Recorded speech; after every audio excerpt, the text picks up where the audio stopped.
Hermanos, vamos a buscar en la Biblia el Hechos, el capítulo 19. Estamos hablando del evangelismo en las Escrituras y lo que podemos aprender de cómo evangelizar, cómo predicar la palabra, cómo presentar el mensaje que Cristo quiere que presentemos. Y tenemos buenos ejemplos y buscamos con cuidado, podemos aprender mucho de lo que hicieron los primeros discípulos, los apóstoles, los profetas. Hay mucho para aprender. Y entonces vamos a leer con cuidado lo que encontramos aquí. Tenemos que comenzar un poco antes, capítulo 19. En el capítulo 18 y el versículo 24 vemos la actividad de dos discípulos, Aquila y Priscila, que eran compañeros de Pablo, y adelante vemos más de ellos trabajando al lado de él, pero se conocieron en Corinto, en capítulo 18, y eran del mismo oficio con el apóstol Pablo en hacer tiendas. Ahora vemos como ellos habían aprendido el mensaje y también se supone que también el apóstol Pablo les impuso manos para impartir el don de la profecía. Pero vamos a leer del versículo 24 de Hechos 18. Llegó entonces a Éfeso un judío llamado Apolos, natural de Alejandría, varón elocuente, poderoso en las escrituras. Este había sido instruido en el camino del Señor, y siendo de espíritu fervoroso, hablaba y enseñaba diligentemente lo concerniente al Señor, aunque solamente conocía el bautismo de Juan. Y comenzó a hablar con denuedo en la sinagoga, pero cuando le oyeron Priscila y Aquila, le tomaron aparte y le expusieron más exactamente el camino de Dios. Queriendo él pasar a Acaya, los hermanos le animaron y escribieron a los discípulos que le recibiesen, y llegado él allá, fue de gran provecho a los que por la gracia habían creído, porque con gran vehemencia refutaba públicamente a los judíos, demostrando por las escrituras que Jesús era el Cristo. Pablo, ya hemos visto, Pablo había planeado una visita a Éfeso, pero no tardó mucho allá, pasó de Éfeso hasta Antioquía de Siria, pero con la promesa que iba a volver. Mientras tanto, quedaron estos dos, Aquila y Priscila, en Éfeso, y ellos encontraron a un discípulo, pero aparentemente de la enseñanza de Juan el Bautista. Juan comenzó una obra allá en Israel, en Judea y en Galilea, una obra que aparentemente había hecho discípulos y discípulos que ya habían salido a muchas partes del mundo, pero nada más con la enseñanza de Juan el Bautista. Y ellos habían enseñado a Apolos, y por las escrituras, él hablando con mucho fervor, estaba fervoroso, dice, hablaba y enseñaba diligentemente lo concerniente al Señor, aunque solamente conocía el bautismo de Juan. Lo que no conocía fue Cristo crucificado, Cristo resucitado, el derramamiento del Espíritu Santo en el día de Pentecostés, el trabajo de los 12 apóstoles. Es que tanto de lo que era la experiencia de los cristianos, ellos no conocían. Entonces bautizaban con el bautismo de Juan, pero con falta de entendimiento del bautismo de que predicaron los apóstoles el día de Pentecostés, declarando que Jesús fue el Cristo, el Hijo de Dios, resucitado con poder y ahora sentado a la diestra del Padre. Entonces lograron convencerlo con cuidado. Ellos hicieron su trabajo, Aquila y Priscila, lo tomaron aparte, dice, el versículo 26, y le expusieron más exactamente el camino del Señor. Entendemos, hermanos, que el evangelismo también es esto. Vamos a encontrar mucha gente que conoce mucho del evangelio, pero falta algo. Entonces, todavía falta. Y el trabajo de nosotros es de añadir lo que le falta, corregir lo que le falta. Esto también es enseñar las buenas nuevas, no es de criticar, es de informar, añadir información que le falta. Y Apolos, un hombre humilde, aunque elocuente y poderoso, a pesar de su gran poder y su diligencia, humildemente él escuchó a Aquila y a Priscila. Y estos dos le informaron y fue convencido él. Entonces siguió trabajando como antes, pero con más información. No hablaba como profeta, no tenía dones, tenía conocimiento como usted y yo. Tenía poder de la palabra, igual que nosotros tenemos el poder del conocimiento. Y fue potente él. Y cuando él quiso pasar al mar Egeo y para ir a Acaya. Acaya es otro nombre para Grecia, es la tierra donde estaba Corinto. Aquila y Priscila acaban de haber venido desde Acaya. Ahora enviaron cartas de recomendación con Apolos y ellos lo recibieron, la iglesia en Corinto recibieron ellos a Apolos. Y él hizo entonces, dice, fue de gran provecho porque él sabía lo que decir. Él tenía conocimiento de los profetas y del evangelio y de los detalles de la doctrina de Cristo, aunque no fuera profeta. ¿Por qué? Porque solamente el apóstol podía imponer manos sobre otros para impartir los dones espirituales de profecía o de cualquier otro don milagroso. Entonces, vemos adelante en capítulo 19, cuando Pablo encontró varios discípulos de Juan. Él, entonces, después de corregirles, entonces impuso manos sobre ellos y ellos comenzaron a tener estos dones.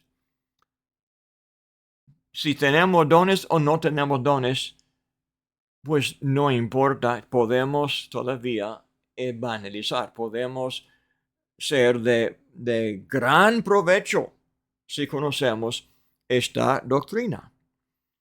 Entonces dice en capítulo 19, vamos a comenzar leyendo ahora.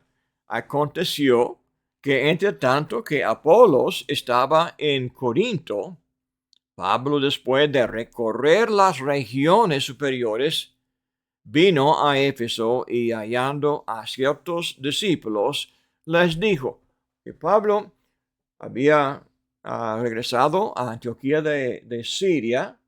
Ahora tuvo que pasar por la tierra donde él había establecido iglesias en Galacia, allá en Derbe, en Listra, Iconio, Antioquía de Pisidia, y cruzando esta tierra, entonces llegó por fin a Éfeso en los otros extremos de Asia.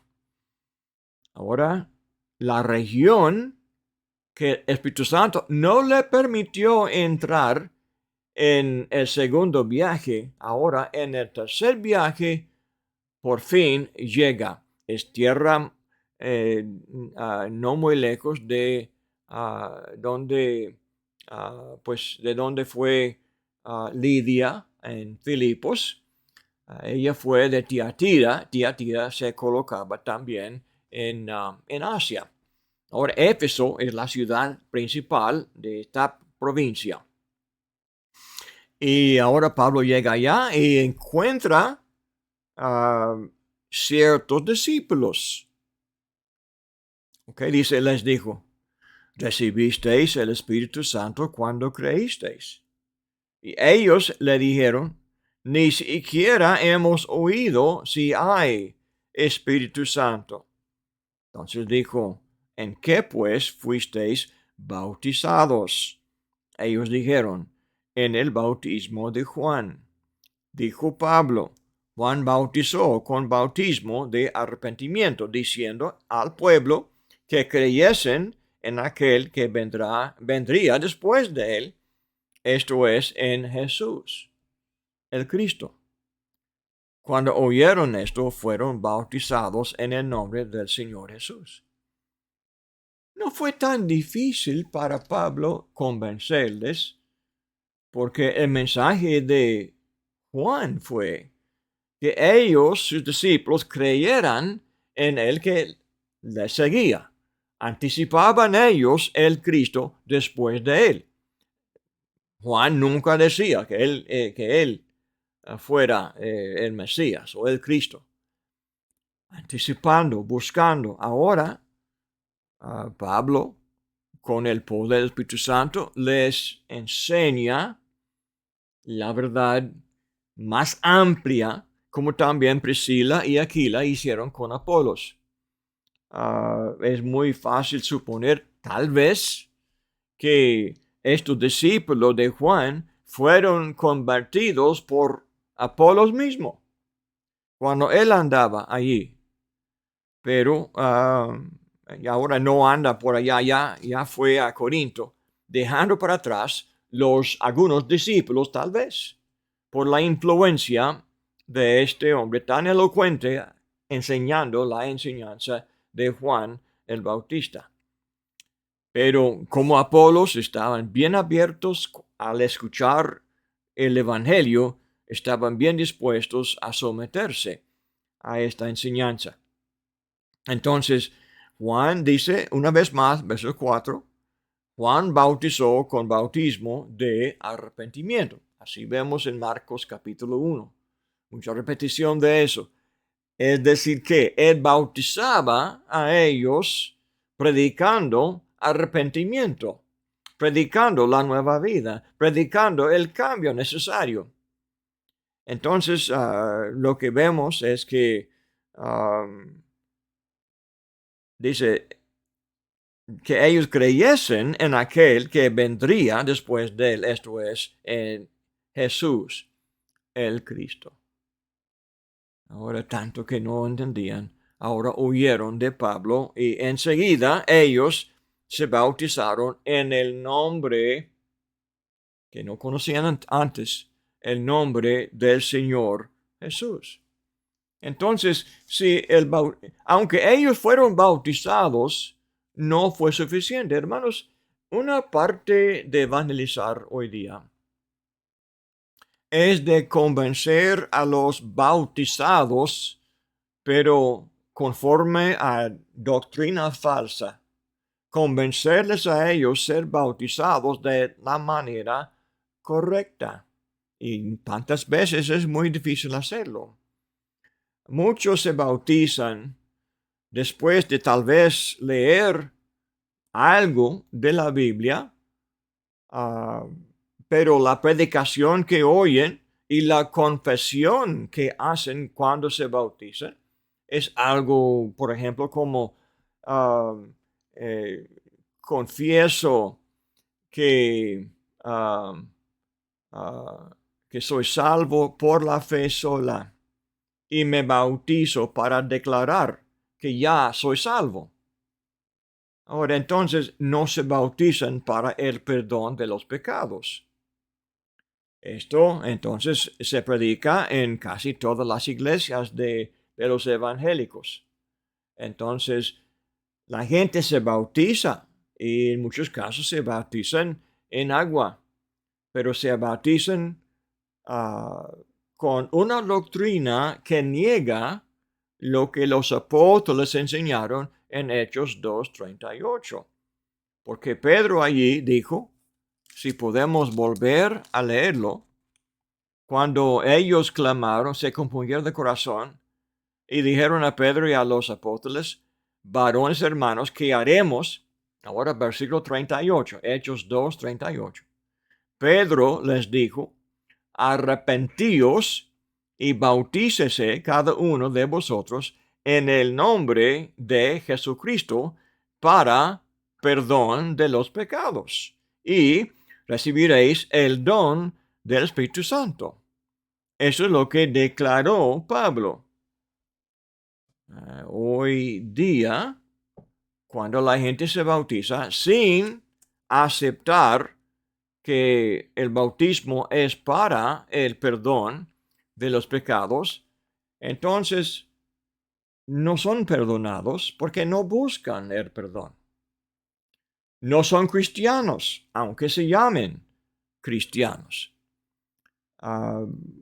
Podemos considerarles como discípulos de alguna manera, pero tenemos que enseñarles que uno no llega a ser cristiano hasta hacer lo que manda el apóstol Pedro y los demás de los apóstoles de Cristo, si no lo hacen conforme al patrón, conforme a la enseñanza de Cristo. Y esto, como le digo, es una lucha. Algunos creen que fueron bautizados para el perdón, aunque fueron enseñados al contrario.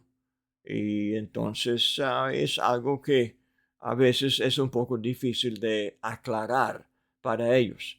Depende mucho de la humildad y de la honestidad y también el conocimiento de ellos cuando se bautizaron. Tantas veces uno aplica lo que entiende ahora a lo que hicieron antes. Aunque uno ya entienda, debe de entender antes de ser bautizado que se bautiza para el perdón de los pecados. Y aquí tenemos un buen ejemplo de que no es malo bautizarse de nuevo, pero de la manera correcta. Algunos se bautizan o se llama bautismo y es nada más un rociamiento de agua sobre ellos. Y se llama bautismo, pero deben de aprender que no fueron bautizados bíblicamente porque no cumplieron el patrón del evangelio verdadero. Muy bien, seguimos con otra declaración. Dice el versículo 6, y habiéndoles impuesto Pablo las manos, vino sobre ellos el Espíritu Santo y hablaban en lenguas y profetizaban. Hasta hoy hay muchos que piensan, al ser cristiano, pueden hoy recibir estas mismas, estos mismos dones milagrosos que puedan llegar a tener el don de hablar en lenguas. Entonces están practicando que ellos llaman, anticipan este don, anticipan que puedan o deben de hablar en lenguas después de ser bautizados. Entonces se enseñan el uno al otro de hacer sonidos extraños que no son palabras entendibles y piensan que así han logrado el don de las lenguas. La verdad es que no son lenguas. Las lenguas de Hechos 2 ya tienen definición, eran lenguas, idiomas que gente de varias naciones hablaban. Lenguas que los que entendían estas lenguas de su país podían entender. Entonces, con esta confusión, uno minimiza el milagro verdadero que se encuentra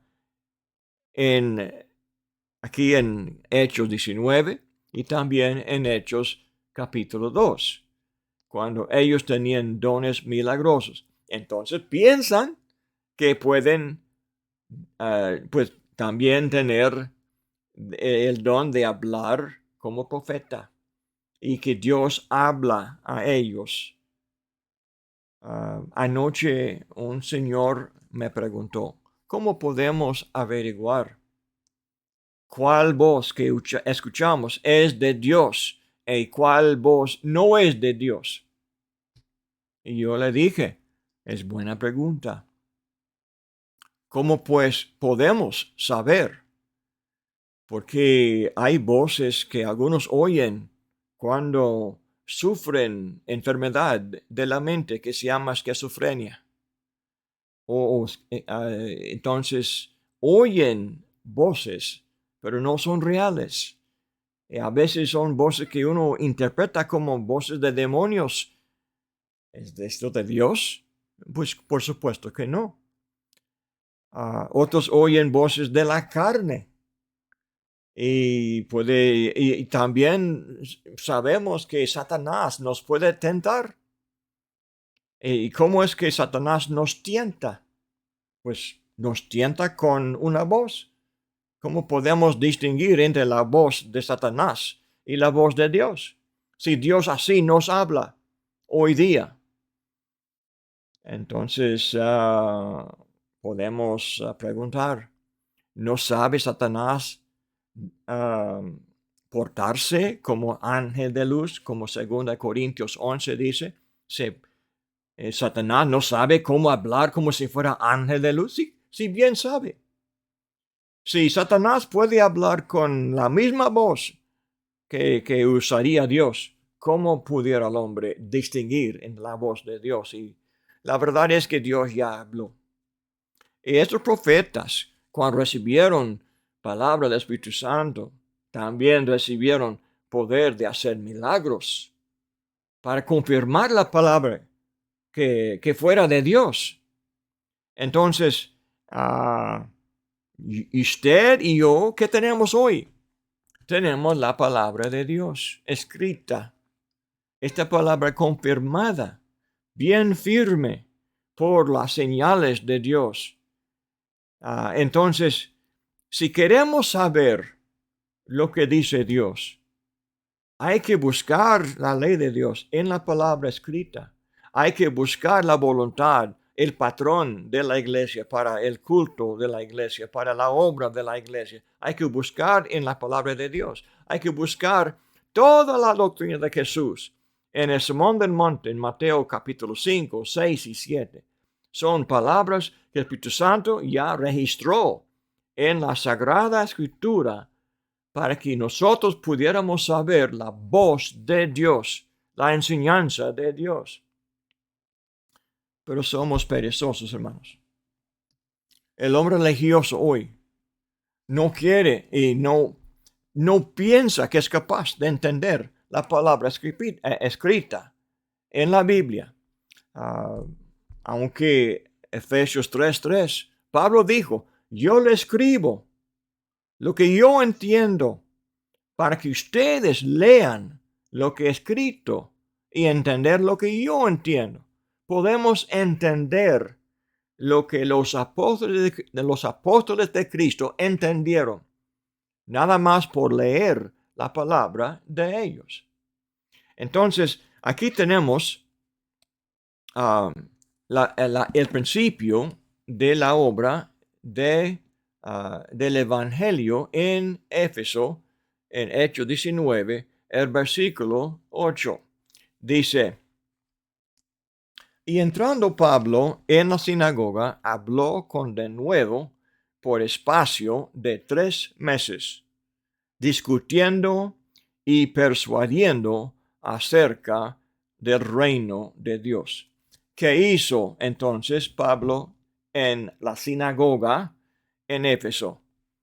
Pues él habló con denuedo, con valentía, con claridad, con confianza. Declaró, dice, por 3 meses, discutiendo y persuadiendo. Una vez más, el concepto de persuadir es una parte del evangelismo, hermanos.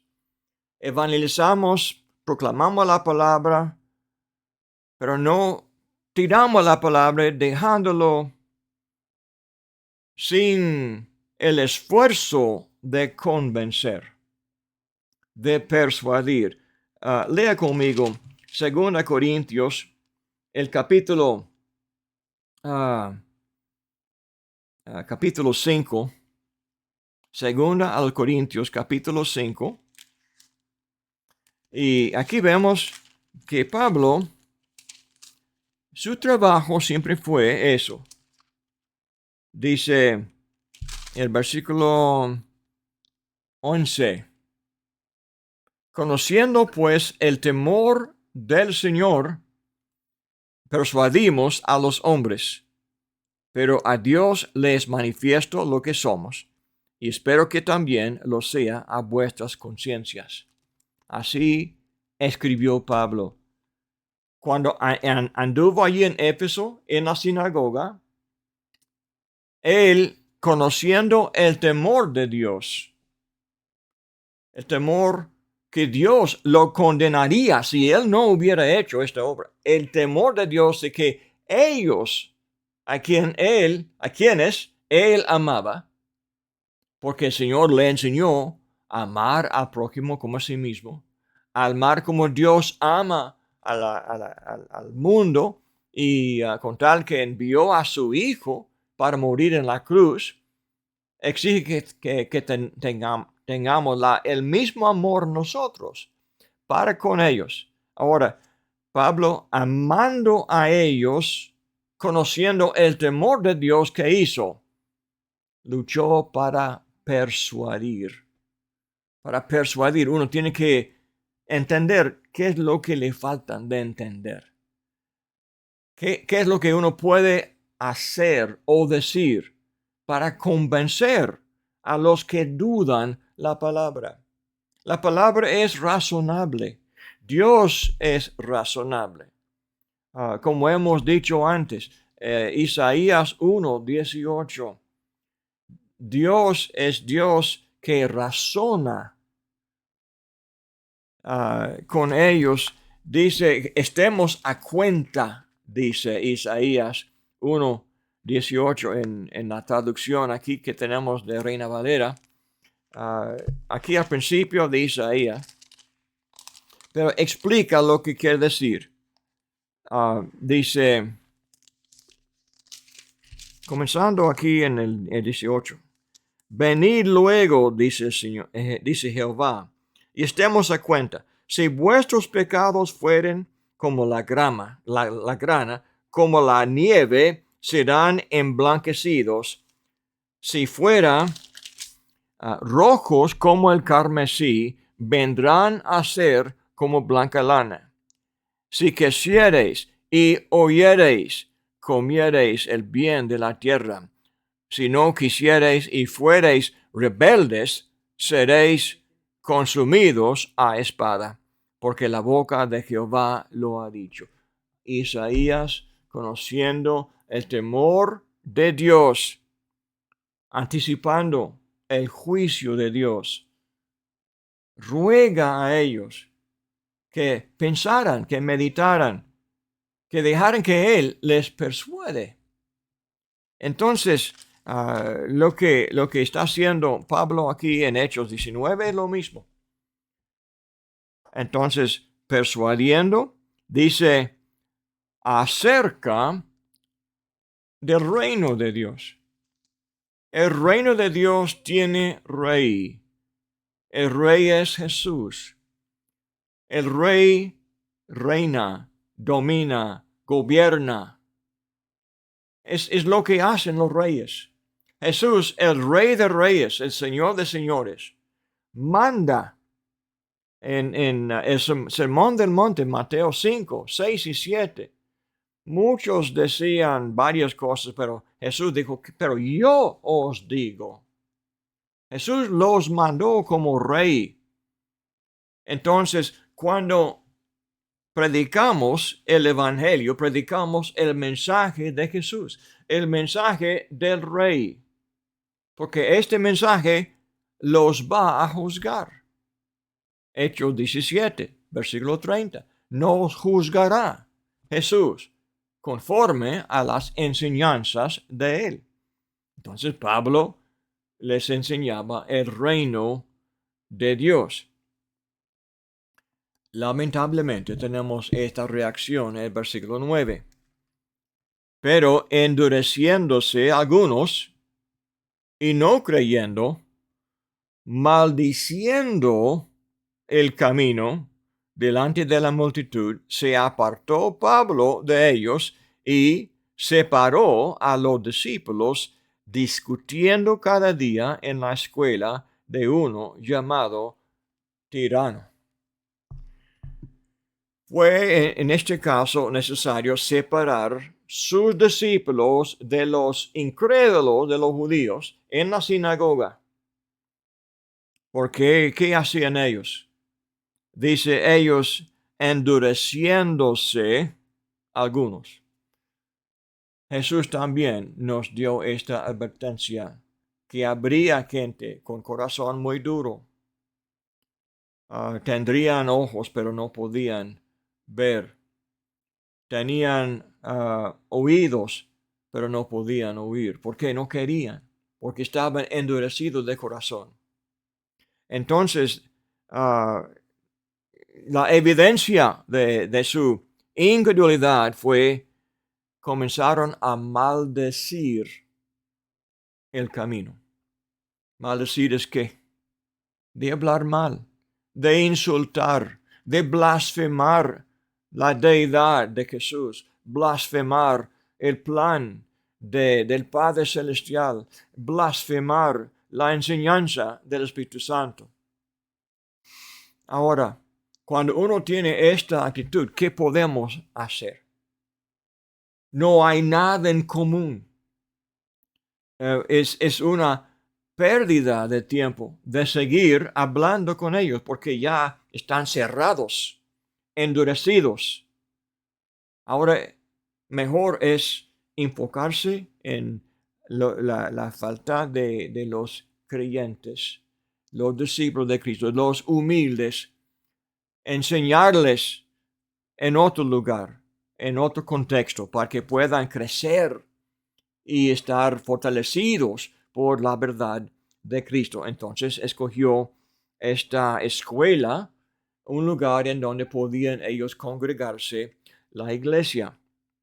Y siguió por 2 años allá, dice el versículo 10. Así continuó por espacio de 2 años, de manera que todos los que habitaban en Asia, judíos y griegos, oyeron la palabra del Señor. Hermanos, tantas veces escuchamos que hay diferencia entre la doctrina y el evangelio.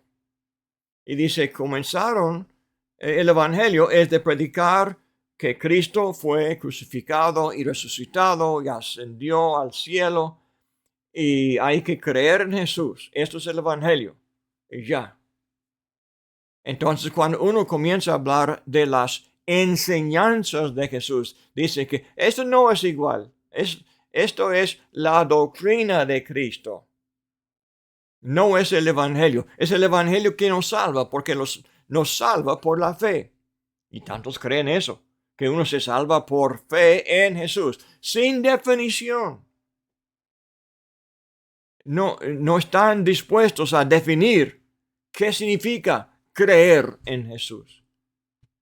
Pero Cristo vino aquí, pasó 3 años enseñando. ¿No importaba? ¿No tenía valor para salvar a ellos? Hermanos, es absurdo. Aquí vemos en todas las enseñanzas de los apóstoles, en las epístolas, usaba doctrina, enseñanza y evangelio como palabras y frases equivalentes. El evangelio fue la doctrina, la doctrina fue la enseñanza, fue el evangelio. Entonces, el evangelismo de Pablo, el evangelista Pablo, fue igual a la obra del apóstol Pablo, allá en esta escuela. Y dice, resulta, judíos y griegos oyeron la palabra del Señor, enseñando a esos cristianos.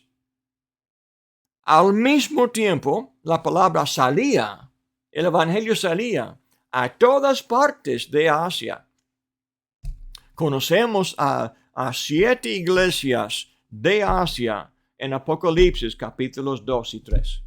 Allí conocemos algunas de estas iglesias que recibieron la palabra, comenzando aquí en Éfeso, comenzando en esta escuela de uno llamado Tirano. 2 años. Y dice, todos los que habitaban en Asia, judíos y griegos, oyeron la palabra del Señor Jesús. Oyeron la palabra de Él que manda. Oyeron la palabra de la enseñanza de Jesús. Y claro, también de los milagros de Jesús, también de la muerte de Jesús, también de la resurrección de Jesús y que Él está a la diestra del Padre Celestial. Sí, oyeron esto. Esto da autoridad.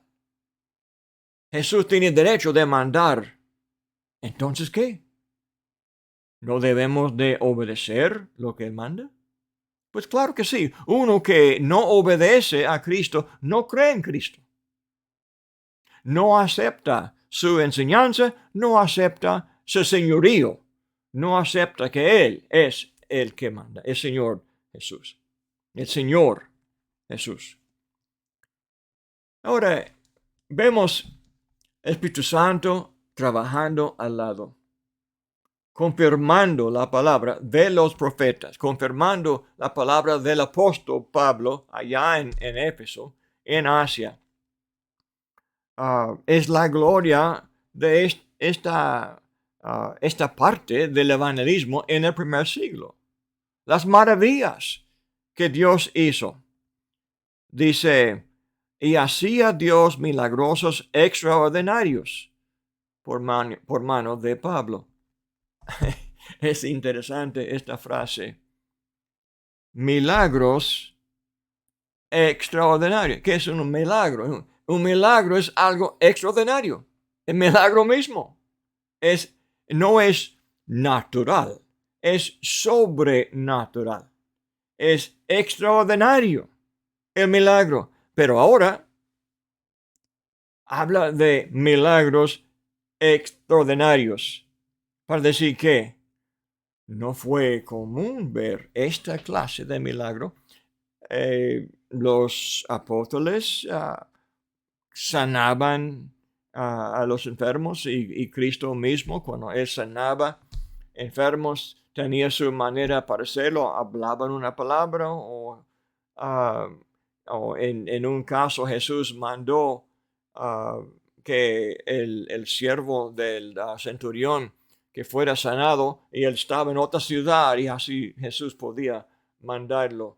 Pero ahora en este caso nos describe la diferencia entre los milagros que hacían Jesús y los apóstoles antes. Dice, de tal manera que aún se llevaban a los enfermos los paños o delantales de su cuerpo y las enfermedades se iban de ellos y los espíritus malos salían. Entonces, nada más con un pedazo de paño, de tela, de algo de Pablo, podían llevar entonces a otra casa donde estaba el enfermo o el endemoniado. Sin decir nada, Pablo no tenía que echar fuera demonio por declarar en el nombre de Jesús y no hizo nada. Es que de él, de su cuerpo salió un pedazo de tela y así llegando en presencia de esto, del apóstol Pablo, salían los demonios. Interesante. Y dice, algunos profesionales, exorcistas profesionales, fraudes, estaban presentes e impresionados por lo que hacía el apóstol Pablo. Dice, intentaron, comenzaron en versículo 13. Pero algunos de los judíos, exorcistas ambulantes, intentaron invocar el nombre del Señor Jesús sobre los que tenían espíritus malos, diciendo, os conjuro por Jesús, el que predica Pablo. Ellos pensaban, conforme a los escritos de los judíos, hasta hoy uno puede leer en los escritos de ellos, ¿cómo se llama? El Talmud. Es una colección de libros muy grande, de muchos libros de las tradiciones de los judíos. Y hablan de cómo Salomón en su sabiduría aprendió las palabras secretas que tenían poder para echar fuera demonios. Así creían ellos. Como si fuera nada más el poder de la palabra. Ahora, ellos pensaban que el nombre de Jesús fue la palabra mágica. Y nada más al invocar el nombre que Pablo predicaba, el nombre de Jesús que Pablo predicaba, entonces, porque hay muchos Jesús, había mucha gente con el nombre de Jesús o Josué, entonces tuvieron que decir que Pablo predica. Aún así, vemos lo que pasó. Había 7 hijos de un tal Esceva, judío, jefe de los sacerdotes, que hacían esto.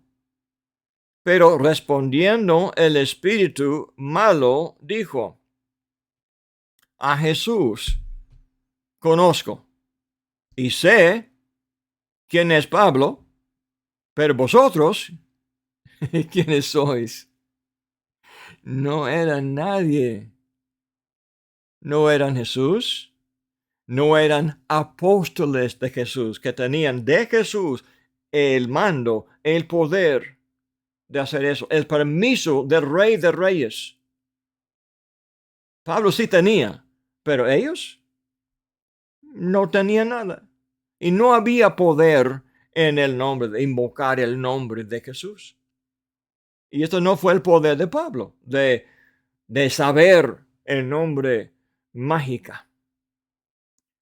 Y el hombre en quien estaba el espíritu malo saltando sobre ellos y dominándolos, pudo más que ellos, de tal manera que huyeron de aquella casa desnudos y heridos, y esto fue notorio a todos los que habitaban en Éfeso, así judíos como griegos, y tuvieron temor todos ellos, y era magnificado el nombre del Señor Jesús. Y muchos de los que habían creído venían confesando y dando cuenta de sus hechos. Acuérdense, así fue Marcos 1, cuando Juan enseñaba y bautizaba, la gente venía a él confesando sus pecados. Otra vez, el Evangelio descubre la culpa del pecado. El Evangelio presenta la justicia de Dios, condenando a los incrédulos, condenando a los pecadores, condenando a los que andaban al contrario de las enseñanzas de Jesús.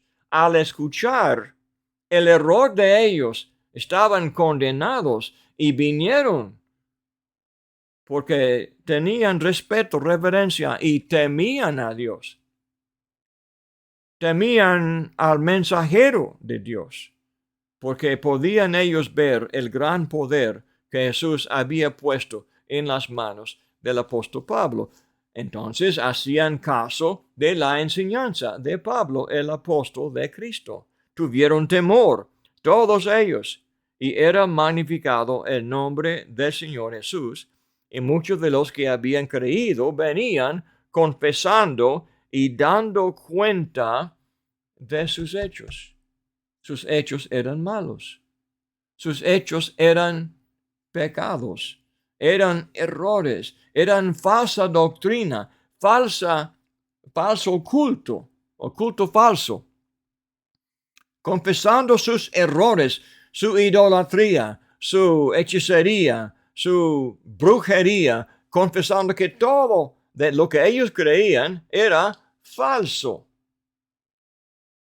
Asimismo, versículo 29 o 19, asimismo, muchos de los que habían practicado la magia trajeron los libros y los quemaron delante de todos. Y hecha la cuenta de su precio, hallaron que era 50,000 piezas de plata. ¡Qué pérdida! Y a veces leo eso y mi primera impresión es que si yo tuviera acceso, qué bueno sería tener conocimiento de lo que ellos habían creído, escrito en estos libros. Qué pérdida, qué lástima que hemos perdido todo este conocimiento de la magia de ellos. Pero quemaron los libros. ¿Por qué? Hermanos, no podemos, no debemos de minimizar el peligro de esta falsa doctrina. No podemos jugar con tales cosas. Tantas veces enviamos a nuestros niños a los pies de los que creen cosas en contra de Dios, en contra de la Biblia, en contra de lo sano y lo santo, lo piadoso, lo justo. Y pensamos, no es grande cosa. Nosotros enseñamos a nuestros hijos lo correcto.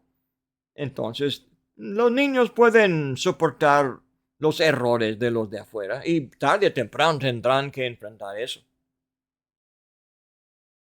Ellos no pensaban así. Hay gran peligro en escuchar falsa doctrina y reconocer en estos libros escritos, estos libros de magia. Siempre hay tentación de tener duda. La superstición, hermanos, la idolatría, los mitos de ellos, la fantasía de ellos, no fue tan razonable, no fue tan convincente, nunca fue. La superstición se basa en la duda, el temor de tal vez haya este poder en la magia, tal vez haya bruja que tenga este poder, tal vez hay verdad en todas estas locuras que ellos escriben en sus libros, tal vez hay poder en las estrellas, tal vez si yo hago algo cuando estoy bajo la seña de cierta constelación de estrellas, y voy a tener mala suerte y debo de aprender las leyes de la suerte o de la suerte de las estrellas. Hermanos, es una religión muy antigua y hasta hoy poderosa. No podemos jugar con esto. Yo conozco a cristianos que buscan en los diarios el consejo de los astrólogos que estudian las estrellas o que leen en los libros de la magia y que, aunque no creen tanto, pero tal vez, ¿verdad? Hay la duda. Y viven bajo el temor a estos dioses falsos. Y siembran esta duda entre los familiares de ellos. El valor de esos libros fue de 50,000 piezas de plata. 50,000 denarios cada pieza de plata, más o menos el valor de trabajar todo el día. Esto fue una fortuna. Pero ellos consideraban basura para quemar. Y así fue. Pura basura. Hay mucha historia que me gustaría haber podido leer en Alejandría, en las bibliotecas que se quemaron, ¿verdad? Y no tenemos acceso a estos miles y miles y miles de manuscritos escritos por hombres idólatras. Y estoy pensando, tal vez si tuviéramos estos documentos, pudiéramos tener otra prueba de la historia de José y de las 12 tribus de Israel en Egipto, etcétera, etcétera. Hermanos, el Señor nos da lo que nos falta aquí. No hay necesidad de tener más confirmación de lo que los hombres habían dicho o escrito en la antigüedad. Muchos hombres pasan demasiado tiempo estudiando lo que dicen los hombres y descuidan de estudiar lo que dice Dios. Ahora, resultado de hacer caso de lo que es la palabra de Dios, versículo 20. Así crecía y prevalecía poderosamente la palabra del Señor. ¿Por qué?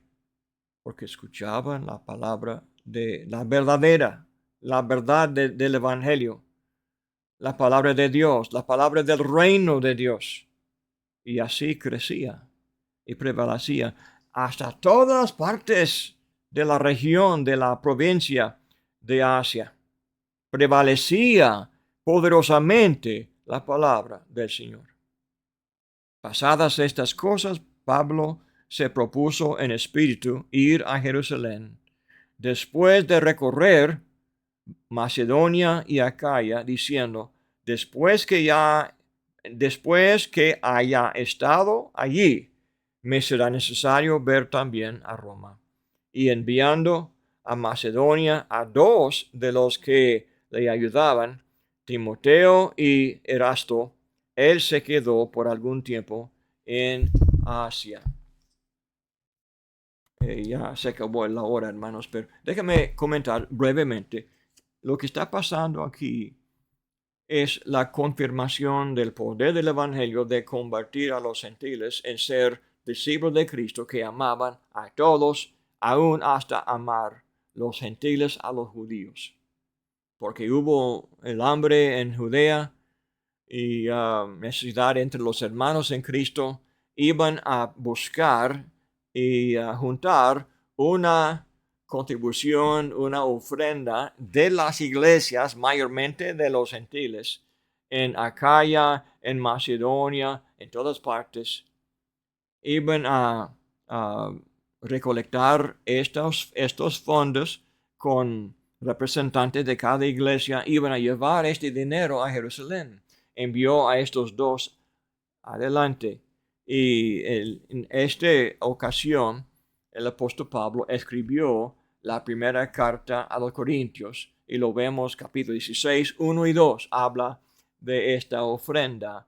Y en camino, cuando llegó hasta Macedonia, escribió segunda a los Corintios para cumplir o para completar esta obra que estaba así llevando a cabo para confirmar a los judíos, a los gentiles, que los discípulos se aman, no importa la raza, no importa. El evangelio es tan poderoso que el evangelio quita las barreras entre los hombres, no importa la cultura, no importa la lengua, no importa la nación. Y podían entonces formar una sola comunión, una sola familia. Hermanos, con esto termino. Gracias por su atención. Que Dios los bendiga.